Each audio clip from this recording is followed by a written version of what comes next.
बिट्रा वेठो रोहड़ी केनाल जे भरिसां आबाद थियल ॻोठ इलियास परिहार जे रवासिन अली अकबर परिहार, सिकंदर अली परिहार, मोहम्मद रमज़ान परिहार, मोहम्मद इब्राहिम परिहार, मिठू परिहार ऐं ॿियनि एहतिजाजी मुज़ाहिरो कंदे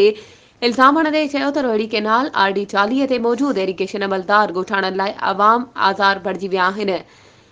ॻोठ लाइ ईंदड़ रोड ते रुकावटूं विझी औरतुनि ऐं मासूम ॿारनि समेत ॻोठाणनि खे परेशान करण लॻा आहिनि।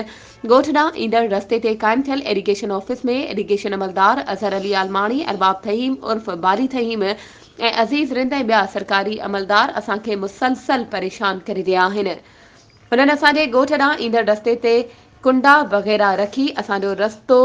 बंदि करे छॾियो आहे। असां सागर ज़िले जे सभिनी चूंडियल नुमाइंदनि, सियासी समाजी धुरियुनि समेत तमामु पारा ऑफिसरनि खे गुज़ारिश था करियूं त हिननि ज़ालिम इरिगेशन अमलदारनि मां असांजी जान छॾाई वञे ऐं असांजे ॻोठ ॾांहुं ईंदड़ रस्ते जो मसइलो हल कराए असां ग़रीबनि खे इंसाफ़ ॾिनो वञे। वधीक ख़बरुनि ऐं अपडेट्स जे लाइ असांजे चैनल खे सब्सक्राइब कयो